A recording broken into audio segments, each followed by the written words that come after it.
Hello everybody, I just want to talk to you about the forensic light sources that's been in the news in the last week, where SAPS has been accused about buying mag light torches for 300,000 rand a pop.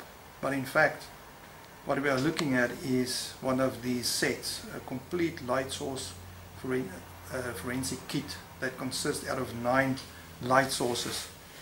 That is state-of-the-art forensic light sources. And each of these lights emit a specific frequency of light or a specific wavelength.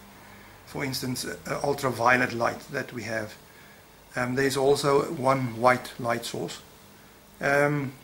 These light sources can be used to detect various types of evidence on crime scenes, such as body fluids, trace evidence and fingerprints on any or just about any type of surface. The kit also contains or consists out of several other components like goggles or filters that the crime scene examiner uses when he detects or searches for fingerprints and other evidence. Also barrier filters that you place in front of the camera in a filter adapter in order for the camera to see what the field worker sees when he detects the evidence. There are diffusers that can make the light beams wider and softer to make searching much easier, and stepping rings and a ball joint to place a light source on a tripod. So I'm just going to quickly demonstrate a few things, how easy it is to detect evidence with these light sources. And the first example is this black garment here on which there is semen, a specific type of body fluid. You can see that it is not clearly visible under normal light conditions, and if I use the light source, the evidence or semen becomes clearly visible. If I move to the next sample on which there is another type of body fluid, it becomes clearly visible under the forensic light source.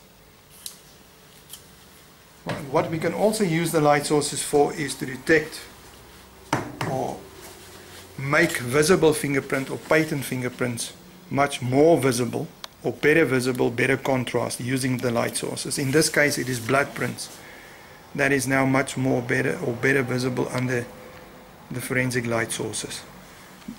Here's another example on a DVD where prints are not really that visible in normal light conditions, and using the light sources it is really excellent. Further, we can develop fingerprints using fluorescent powders or other chemicals on crime scenes, and make these invisible prints visible using the light sources and barrier filters. So I'm going to give you an example of these two exhibits that was processed with fluorescent powder.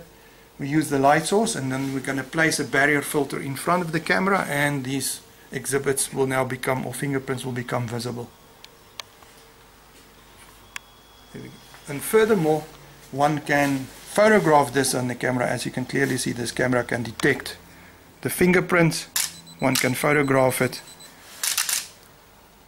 and there is your fingerprints now recorded.